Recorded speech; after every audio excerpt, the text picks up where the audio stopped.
एक दिन जब पांडव जंगल में शिकार कर रहे थे तो वे प्यासे और थके हुए थे।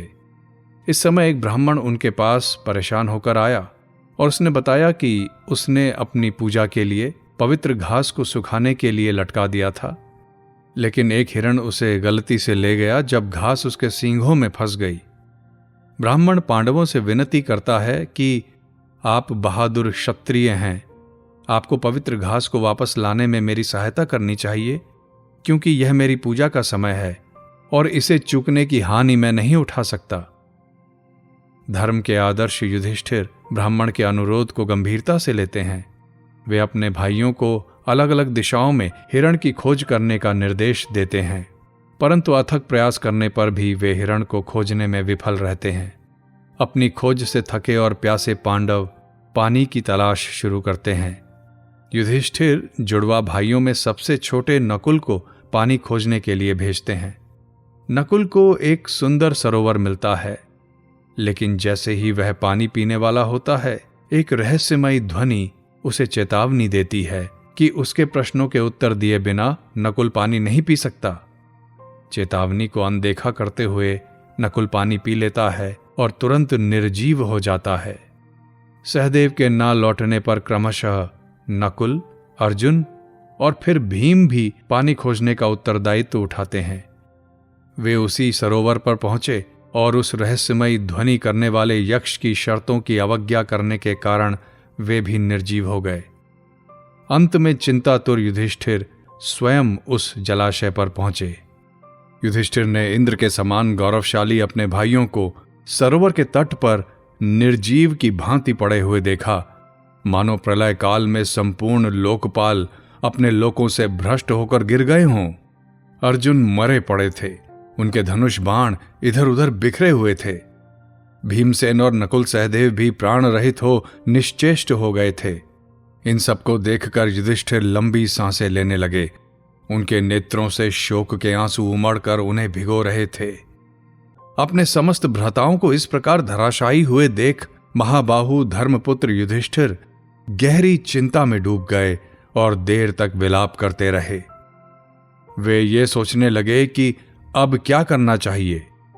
महाबुद्धिमान महाबाहु युधिष्ठिर देश और काल के तत्व को पृथक पृथक जानने वाले थे, तो भी बहुत सोचने विचारने पर भी वे किसी निश्चय पर नहीं पहुंच सके। तत्पश्चात धर्मात्मा और तपस्वी धर्मपुत्र युधिष्ठिर अपने मन को स्थिर करके बहुत विलाप करने के पश्चात अपनी बुद्धि द्वारा ये विचार करने लगे कि इन वीरों को किसने मार गिराया है। इनके शरीर में अस्त्र शस्त्र के आघात का कोई चिन्ह नहीं है और न इस स्थान पर किसी दूसरे के पैरों के निशान ही है। अवश्य ही वो कोई भारी भूत है जिसने मेरे भाइयों को मारा है। इस विषय में मैं चित्त को एकाग्र करके फिर सोचूंगा अथवा पानी पीकर इस रहस्य को समझने की चेष्टा करूंगा। इस प्रकार निश्चय करके युधिष्ठिर जल में उतरे। पानी में प्रवेश करते ही उनके कानों में आकाशवाणी सुनाई दी। राजकुमार, मैं सेवार और मछली खाने वाला बगुला हूं। मैंने ही तुम्हारे छोटे भाइयों को यमलोक भेजा है। अतः मेरे पूछने पर यदि तुम मेरे प्रश्नों का उत्तर न दोगे तो तुम भी यमलोक के 5वें अतिथि होगे। तात, जल पीने का साहस न करना, इस पर मेरा पहले से ही अधिकार हो गया है। कुंती कुमार, मेरे प्रश्नों का उत्तर दो और तब जल पियो। इस पर युधिष्ठिर बोले, मैं पूछता हूं, तुम रुद्रों, वसुओं अथवा मरुद गणों में से कौन से प्रधान देवता हो? बताओ। यह काम किसी पक्षी का किया हुआ नहीं हो सकता। मेरे महातेजस्वी भाई हिमवान, पारियार्थ, विंध्य तथा मलय इन चारों पर्वतों के समान हैं। इन्हें किसने मार गिराया है? बलवानों में श्रेष्ठ वीर, तुमने यह अत्यंत महान कर्म किया है। बड़े बड़े युद्धों में जिन वीरों के प्रभाव को देवता, गंधर्व, असुर और राक्षस भी नहीं सह सकते थे, उन्हें गिराकर तुमने परम अद्भुत पराक्रम किया है। तुम्हारा कार्य क्या है ये मैं नहीं जानता। तुम क्या चाहते हो इसका भी मुझे पता नहीं है। तुम्हारे विषय में मुझे महान कौतूहल हो गया है। तुमसे मुझे कुछ भय भी लगने लगा है, जिससे मेरा हृदय उद्विग्न हो उठा है और सिर में संताप होने लगा है। अतः भगवान, मैं विनयपूर्वक पूछता हूं, तुम यहां कौन विराज रहे हो? इस पर यक्ष ने कहा, तुम्हारा कल्याण हो, मैं जलचर पक्षी नहीं हूं, यक्ष हूं। तुम्हारे ये सभी तेजस्वी भाई मेरे द्वारा ही मारे गए हैं। उस समय इस प्रकार बोलने पर उस यक्ष की वो अमंगलमयी और कठोर वाणी सुनकर भरत श्रेष्ठ राजा युधिष्ठिर उसके पास जाकर खड़े हो गए। उन्होंने देखा, एक विकट नेत्रों वाला विशाल काय यक्ष वृक्ष के ऊपर बैठा है। वह बड़ा ही दुर्धर्ष, ताड़ के समान लंबा, अग्नि और सूर्य के समान तेजस्वी तथा पर्वत के समान ऊंचा है। वही अपनी मेघ के समान गंभीर नाद युक्त वाणी से उन्हें फटकार रहा है। उसकी आवाज बहुत ऊंची है। यक्ष ने कहा, राजन, तुम्हारे इन भाइयों को मैंने बार बार रोका था, फिर भी ये बलपूर्वक जल ले जाना चाहते थे, इसीलिए मैंने इन्हें मार डाला। महाराज युधिष्ठिर, यदि तुम्हें अपने प्राण बचाने की इच्छा हो, तुम पानी पीने का साहस न करना, यह पहले से ही मेरे अधिकार की वस्तु है।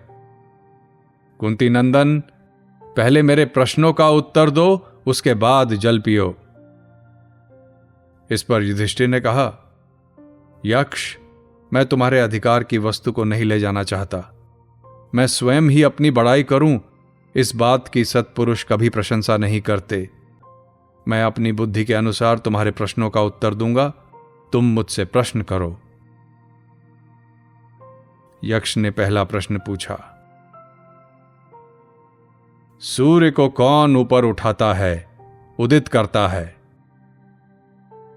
उसके चारों ओर कौन चलते हैं? उसे अस्त कौन करता है और वह किसमें प्रतिष्ठित है? युधिष्ठिर बोले, ब्रह्म सूर्य को ऊपर उठाता है, उदित करता है। देवता उसके चारों ओर चलते हैं। धर्म उसे अस्त करता है और वह सत्य में प्रतिष्ठित है। राजन, मनुष्य श्रोत्रिय किससे होता है? महत पद को किसके द्वारा प्राप्त करता है? वह किसके द्वारा द्वितीयवान होता है और किससे बुद्धिमान होता है? वेदाध्ययन के द्वारा मनुष्य श्रोत्रिय होता है, तप से महत पद प्राप्त करता है। धैर्य से द्वितीयवान यानी दूसरे साथी से युक्त होता है और वृद्ध पुरुषों की सेवा से बुद्धिमान होता है। ब्राह्मणों में देवत्व क्या है? उनमें सत्पुरुषों का सा धर्म क्या है? उनका मनुष्य भाव क्या है? और उनमें असत पुरुषों का सा आचरण क्या है? वेदों का स्वाध्याय ही ब्राह्मणों में देवत्व है। तप सत्पुरुषों का सा धर्म है। मरना मनुष्य भाव है और निंदा करना असत पुरुषों का सा आचरण है। क्षत्रियों में देवत्व क्या है? उनमें सत्पुरुषों का सा धर्म क्या है? उनका मनुष्य भाव क्या है और उनमें असत पुरुषों का सा आचरण क्या है? बाण विद्या क्षत्रियों का देवत्व है। यज्ञ उनका सत्पुरुषों का सा धर्म है। भय मानवीय भाव है और शरण में आए हुए दुखियों का परित्याग कर देना उनमें असत पुरुषों का सा आचरण है। कौन एक वस्तु यज्ञी साम है? कौन एक यज्ञ संबंधी यज्ञी यजु है? कौन एक वस्तु यज्ञ का वर्ण करती है और किस एक का यज्ञ अतिक्रमण नहीं करता? युधिष्ठिर बोले, प्राण ही यज्ञ साम है, मन ही यज्ञ संबंधी यजु है, एकमात्र ऋचा ही यज्ञ का वर्ण करती है और उसी का यज्ञ अतिक्रमण नहीं करता। खेती करने वालों के लिए कौन सी वस्तु श्रेष्ठ है? बोने वालों के लिए क्या श्रेष्ठ है? प्रतिष्ठा प्राप्त धनियों के लिए कौन सी वस्तु श्रेष्ठ है? तथा संतानोत्पादन करने वालों के लिए क्या श्रेष्ठ है? खेती करने वालों के लिए वर्षा श्रेष्ठ है, बिखेरने यानी बोने वालों के लिए बीज श्रेष्ठ है, प्रतिष्ठा प्राप्त धनियों के लिए गौ का पालन पोषण और संग्रह श्रेष्ठ है और संतानोत्पादन करने वालों के लिए पुत्र श्रेष्ठ है। ऐसा कौन पुरुष है जो बुद्धिमान, लोक में सम्मानित और सब प्राणियों का माननीय होकर एवं इंद्रियों के विषयों को अनुभव करते तथा श्वास लेते हुए भी वास्तव में जीवित नहीं है? जो देवता, अतिथि, भरणीय कुटुंबीजन, पितर और आत्मा इन पांचों का पोषण नहीं करता, वह श्वास लेने पर भी जीवित नहीं है। पृथ्वी से भी भारी क्या है? आकाश से भी ऊंचा क्या है? वायु से भी तेज चलने वाला क्या है? और तिनकों से भी अधिक असंख्य क्या है? माता का गौरव पृथ्वी से भी अधिक है, पिता आकाश से भी ऊंचे हैं, मन वायु से भी तेज चलने वाला है और चिंता तिनकों से भी अधिक असंख्य एवं अनंत है। कौन सोने पर भी आंखें नहीं मूंदता? उत्पन्न होकर भी कौन चेष्टा नहीं करता? किसमें हृदय नहीं है और कौन वेग से बढ़ता है? युधिष्ठिर बोले, मछली सोने पर भी आंखें नहीं मूंदती, अंडा उत्पन्न होकर भी चेष्टा नहीं करता, पत्थर में हृदय नहीं है और नदी वेग से बढ़ती है। प्रवासी यानी परदेश के यात्री का मित्र कौन है? गृहस्थ का मित्र कौन है? रोगी का मित्र कौन है? और मृत्यु के समीप पहुंचे हुए पुरुष का मित्र कौन है? सहयात्रियों का समुदाय अथवा साथ में यात्रा करने वाला साथी ही प्रवासी का मित्र है। पत्नी गृहवासी का मित्र है, वैद्य रोगी का मित्र है और दान मरने वाले मनुष्य का मित्र है। समस्त प्राणियों का अतिथि कौन है? सनातन धर्म क्या है? अमृत क्या है? और यह सारा जगत क्या है? अग्नि समस्त प्राणियों का अतिथि है, गौ का दूध अमृत है, अविनाशी नित्य धर्म ही सनातन धर्म है और वायु यह सारा जगत है।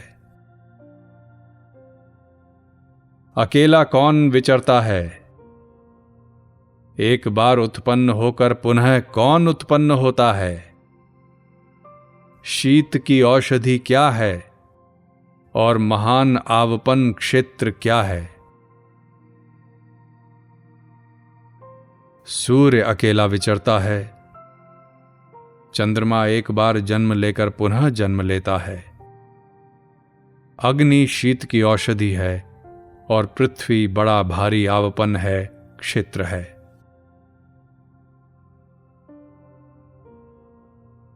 धर्म का मुख्य स्थान क्या है? यश का मुख्य स्थान क्या है? स्वर्ग का मुख्य स्थान क्या है? और सुख का मुख्य स्थान क्या है? धर्म का मुख्य स्थान दक्षता है। यश का मुख्य स्थान दान है। स्वर्ग का मुख्य स्थान सत्य है और सुख का मुख्य स्थान शील है। जिसके बाद यक्ष ने पूछा, मनुष्य की आत्मा क्या है? इसका दैवकृत सखा कौन है? इसका उपजीवन, जीवन का सहारा क्या है? और इसका परम आश्रय क्या है? पुत्र मनुष्य की आत्मा है, स्त्री इसकी दैवकृत सहचरी है, मेघ उपजीवन है, जीवन का सहारा है, और दान इसका परम आश्रय है।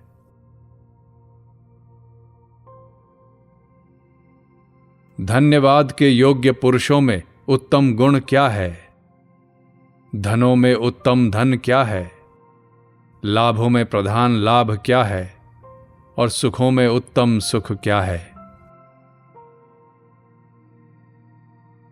धन्य पुरुषों में दक्षता ही उत्तम गुण है। धनों में शास्त्र ज्ञान प्रधान है। लाभों में आरोग्य श्रेष्ठ है और सुखों में संतोष ही उत्तम सुख है। लोक में श्रेष्ठ धर्म क्या है? नित्य फल वाला धर्म क्या है? किसको वश में रखने से मनुष्य शोक नहीं करता और किन के साथ की हुई मित्रता नष्ट नहीं होती? लोक में दया श्रेष्ठ धर्म है। वेदोक्त धर्म नित्य फल वाला है। मन को वश में रखने से मनुष्य शोक नहीं करते और सत्पुरुषों के साथ की हुई मित्रता नष्ट नहीं होती। किस वस्तु को त्याग कर मनुष्य प्रिय होता है? किसको त्याग कर शोक नहीं करता? किसको त्याग कर वह अर्थवान होता है और किसको त्याग कर सुखी होता है? मान को त्याग देने पर मनुष्य प्रिय होता है। क्रोध को त्याग कर शोक नहीं करता। काम को त्याग कर वह अर्थवान होता है और लोभ को त्याग कर सुखी होता है।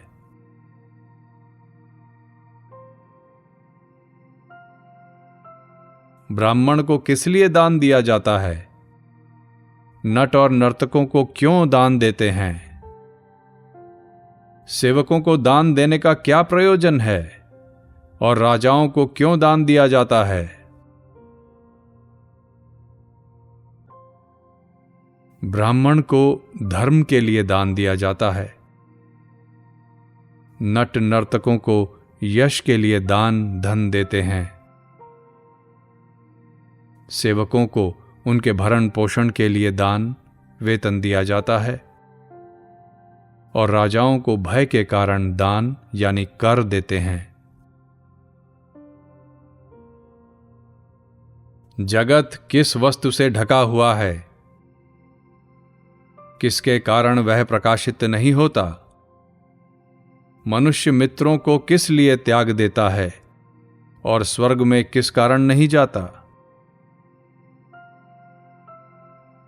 जगत अज्ञान से ढका हुआ है। तमोगुण के कारण वह प्रकाशित नहीं होता। लोभ के कारण मनुष्य मित्रों को त्याग देता है और आसक्ति के कारण स्वर्ग में नहीं जाता। पुरुष किस प्रकार मरा हुआ कहा जाता है? राष्ट्र किस प्रकार मर जाता है? श्राद्ध किस प्रकार मृत हो जाता है? और यज्ञ कैसे नष्ट हो जाता है?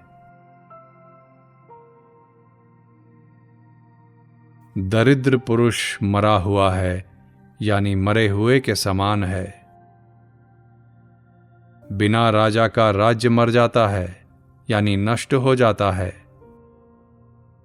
क्षत्रिय ब्राह्मण के बिना श्राद्ध मृत हो जाता है और बिना दक्षिणा का यज्ञ नष्ट हो जाता है। दिशा क्या है, जल क्या है, अन्न क्या है, विष क्या है और श्राद्ध का समय क्या है, ये बताओ। सत्पुरुष दिशा हैं, आकाश जल है, पृथ्वी अन्न है, प्रार्थना यानी कामना विष है और ब्राह्मण ही श्राद्ध का समय है अथवा यक्ष। तप का क्या लक्षण बताया गया है? दम किसे कहा गया है? उत्तम क्षमा क्या बताई गई है और लज्जा किसको कहा गया है? अपने धर्म में तत्पर रहना तप है। मन के दमन का नाम ही दम है। सर्दी गर्मी आदि द्वंद्वों को सहन करना क्षमा है तथा न करने योग्य काम से दूर रहना लज्जा है। राजन, ज्ञान किसे कहते हैं? शम क्या कहलाता है? उत्तम दया किसका नाम है और सरलता आर्जव किसे कहते हैं? परमात्म तत्व का यथार्थ बोध ही ज्ञान है। चित्त की शांति ही शम है। सबके सुख की इच्छा रखना ही उत्तम दया है और समचित्त होना ही आर्जव यानी सरलता है। मनुष्यों का दुर्जय शत्रु कौन है? अनंत व्याधि क्या है? साधु कौन माना जाता है और असाधु किसे कहते हैं? क्रोध दुर्जय शत्रु है। लोभ अनंत व्याधि है, रोग है तथा जो समस्त प्राणियों का हित करने वाला हो वही साधु है और निर्दयी पुरुष को ही असाधु माना गया है।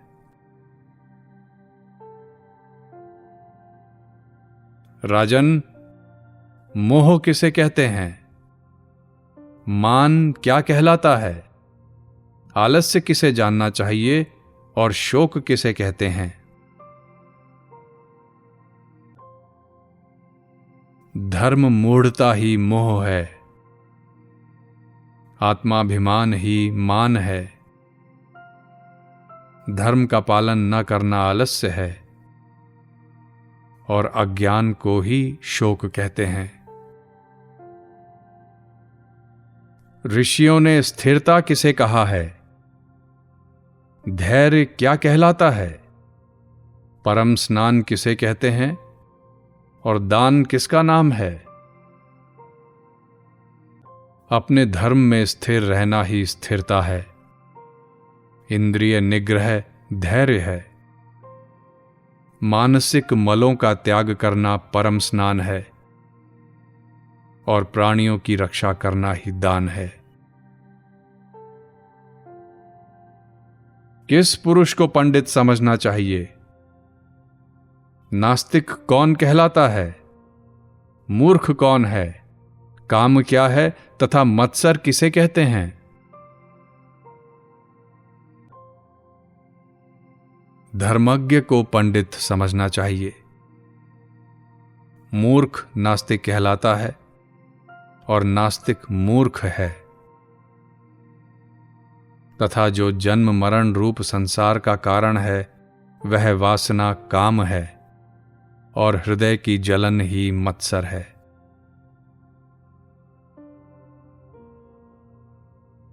अहंकार किसे कहते हैं? दंभ क्या कहलाता है? जिसे परम दैव कहते हैं वह क्या है और पैशून्य किसका नाम है? महान अज्ञान अहंकार है अपने को झूठ मूठ बड़ा धर्मात्मा प्रसिद्ध करना दंभ है।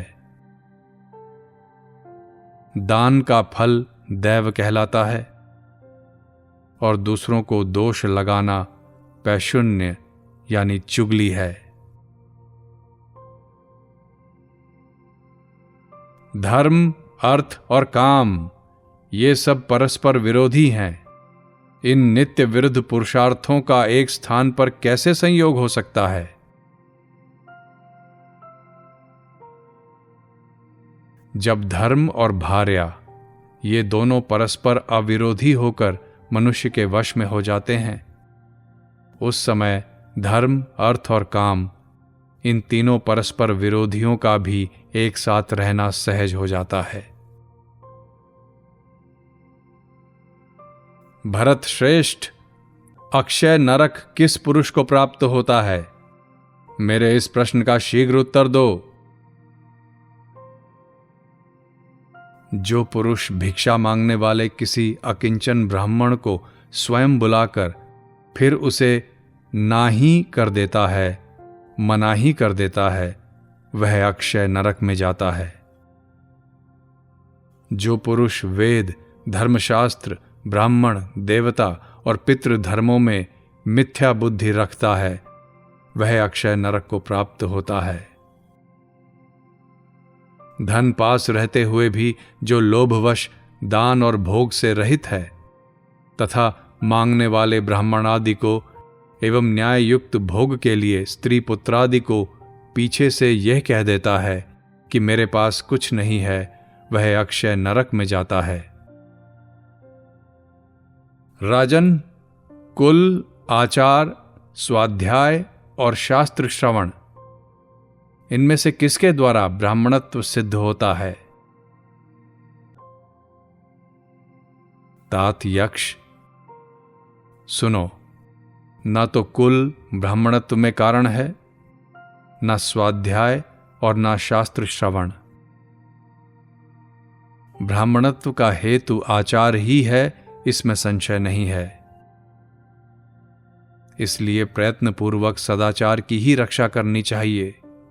ब्राह्मण को तो उस पर विशेष रूप से दृष्टि रखना आवश्यक है, क्योंकि जिसका सदाचार अक्षुण्ण है उसका ब्राह्मणत्व भी बना हुआ है, और जिसका आचार नष्ट हो गया है वह तो स्वयं भी नष्ट हो गया। पढ़ने वाले, पढ़ाने वाले तथा शास्त्र का विचार करने वाले ये सब तो व्यसनी और मूढ़ ही हैं। पंडित तो वही है जो अपने शास्त्रोक्त कर्तव्य का पालन करता है। चारों वेद पढ़ा होने पर भी जो दुराचारी है वह अधमता में शूद्र से भी बढ़कर है। जो नित्य अग्निहोत्र में तत्पर और जितेंद्रिय है वही ब्राह्मण कहा गया है। उसके बाद यक्ष ने पूछा, बताओ, मधुर वचन बोलने वाले को क्या मिलता है? सोच विचार कर काम करने वाला क्या पा लेता है? जो बहुत से मित्र बना लेता है उसे क्या लाभ होता है? और जो धर्मनिष्ठ है उसे क्या मिलता है? मधुर वचन बोलने वाला सबको प्रिय होता है। सोच विचार कर काम करने वाले को अधिकतर सफलता मिलती है। एवं जो बहुत से मित्र बना लेता है वह सुख से रहता है, और जो धर्मनिष्ठ है वह सद्गति पाता है। सुखी कौन है? आश्चर्य क्या है? मार्ग क्या है और वार्ता क्या है?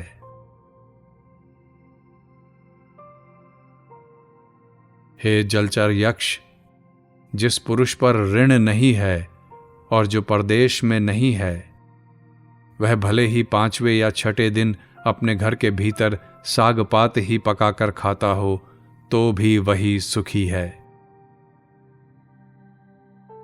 संसार से प्रतिदिन प्राणी यमलोक में जा रहे हैं, किंतु जो बचे हुए हैं वे सर्वदा जीते रहने की इच्छा करते हैं। इससे बढ़कर आश्चर्य क्या होगा? तर्क की कहीं स्थिति नहीं है। श्रुतियां भी भिन्न भिन्न हैं। एक ही ऋषि नहीं है कि जिसका मत प्रमाण माना जाए, तथा धर्म का तत्व गुहा में निहित है, अर्थात अत्यंत गूढ़ है। अतः जिससे महापुरुष जाते रहे हैं वही मार्ग है। इस महामोह रूपी कड़ाहे में भगवान काल समस्त प्राणियों को मास और ऋतु रूप करछी से उलट पुलट कर सूर्य रूपी अग्नि और रात दिन रूप ईंधन के द्वारा रौंद रहे हैं। यही वार्ता है। ये सब सुनने के बाद यक्ष ने कहा, परम तप, तुमने मेरे सब प्रश्नों के उत्तर ठीक ठीक दे दिए। अब तुम पुरुष की भी व्याख्या कर दो और यह बताओ कि सबसे बड़ा धनी कौन है। जिस व्यक्ति के पुण्य कर्मों की कीर्ति का शब्द जब तक स्वर्ग और भूमि को स्पर्श करता है तब तक वह पुरुष कहलाता है। जो मनुष्य प्रिय अप्रिय, सुख दुख और भूत भविष्यत इन द्वंद्वों में सम है वही सबसे बड़ा धनी है। जो भूत, वर्तमान और भविष्य सभी विषयों की ओर से निःस्पृह, शांत चित्त, सुप्रसन्न और सदा योग युक्त है वही सब धनियों का स्वामी है। राजन, जो सबसे बढ़कर धनी पुरुष है उसकी तुमने ठीक ठीक व्याख्या कर दी। इसलिए अपने भाइयों में से जिस एक को तुम चाहो वही जीवित हो सकता है। युधिष्ठिर बोले, यक्ष, यह जो श्यामवर्ण, अरुण नयन, सुविशाल शाल वृक्ष के समान ऊंचा और चौड़ी छाती वाला महाबाहु नकुल है वही जीवित हो जाए। राजन, ये तुम्हारा प्रिय भीमसेन है और ये तुम लोगों का सबसे बड़ा सहारा अर्जुन है। इन्हें छोड़कर तुम किस लिए सौतेले भाई नकुल को जिलाना चाहते हो? जिसमें 10,000 हाथियों के समान बल है, उस भीम को छोड़कर तुम नकुल को ही क्यों जीवित करना चाहते हो? सभी मनुष्य भीमसेन को तुम्हारा प्रिय बतलाते हैं। उसे छोड़कर भला सौतेले भाई नकुल में तुम कौन सा सामर्थ्य देखकर उसे जिलाना चाहते हो? जिसके बाहुबल का सभी पांडवों को पूरा भरोसा है, उस अर्जुन को भी छोड़कर तुमने नकुल को जीवित कर देने की इच्छा क्यों की? युधिष्ठिर बोले, यदि धर्म का नाश किया जाए तो वह नष्ट हुआ धर्म ही कर्ता को भी नष्ट कर देता है, और यदि उसकी रक्षा की जाए तो वही कर्ता की भी रक्षा कर लेता है। इसी से मैं धर्म का त्याग नहीं करता कि कहीं नष्ट होकर वह धर्म मेरा ही नाश न कर दे। यक्ष, मेरा ऐसा विचार है कि वस्तुतः दया तथा समता ही परम धर्म है। यही सोचकर मैं सबके प्रति दया और समान भाव रखना चाहता हूं, इसलिए नकुल ही जीवित हो जाए।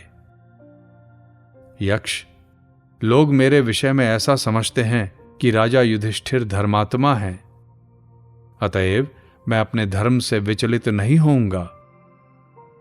मेरा भाई नकुल जीवित हो जाए। मेरे पिता के कुंती और माद्री नाम की 2 भार्याएं रहीं, वे दोनों ही पुत्रवती बनी रहें, ऐसा मेरा विचार है।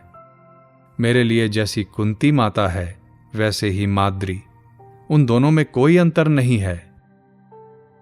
मैं दोनों माताओं के प्रति समान भाव ही रखना चाहता हूं, इसलिए नकुल ही जीवित हो।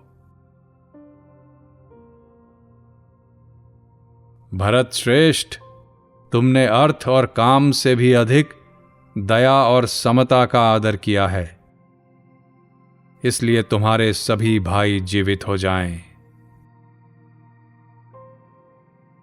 तदंतर यक्ष के कहते ही सब पांडव उठकर खड़े हो गए तथा एक क्षण में ही उन सब की भूख प्यास जाती रही।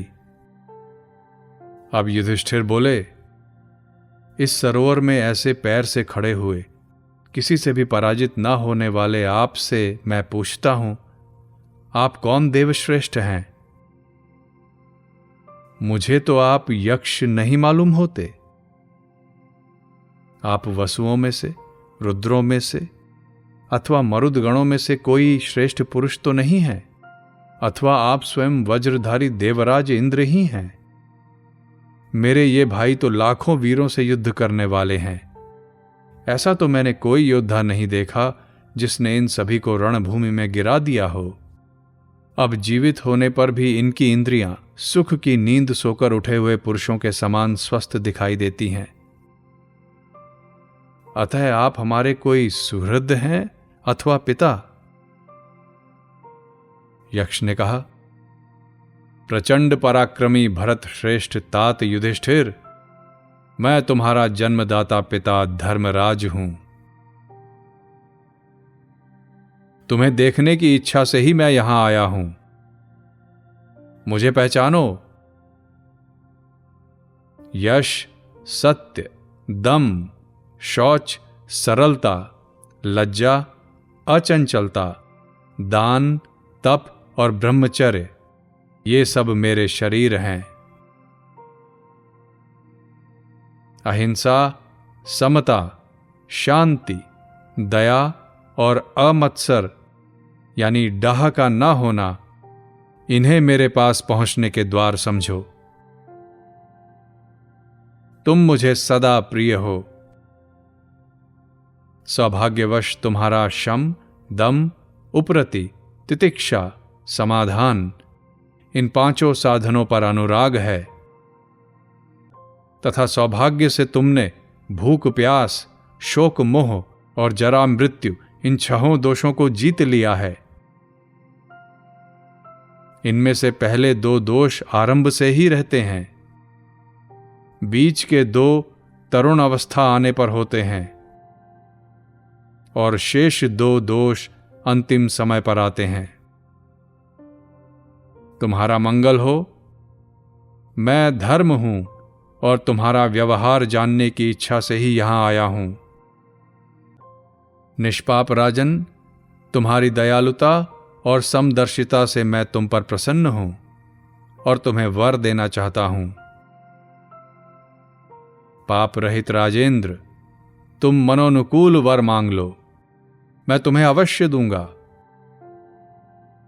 जो मनुष्य मेरे भक्त हैं उनकी कभी दुर्गति नहीं होती। युधिष्ठिर बोले, भगवन, पहला वर तो मैं यही मांगता हूं कि जिस ब्राह्मण के अरणि सहित मंथन काष्ठ को हिरण लेकर भाग गया है, उसके अग्निहोत्र का लोप न हो। कुंती नंदन महाराज युधिष्ठिर, उस ब्राह्मण के अरणि सहित मंथन काष्ठ को तो तुम्हारी परीक्षा के लिए मैं ही मृग रूप से लेकर भाग गया था। लो, अरणि और मंथन काष्ठ तुम्हें दे देता हूं। देवोपम नरेश, तुम्हारा कल्याण हो। अब तुम कोई दूसरा वर मांगो। हम 12 वर्ष तक वन में रह चुके, अब 13वां वर्ष आ गया है, अतः ऐसा वर दीजिए कि इसमें कहीं भी रहने पर लोग हमें पहचान ना सकें। मैं तुम्हें ये वर भी देता हूं। इसके बाद धर्मराज ने पुनः सत्य पराक्रमी युधिष्ठिर को आश्वासन देते हुए कहा,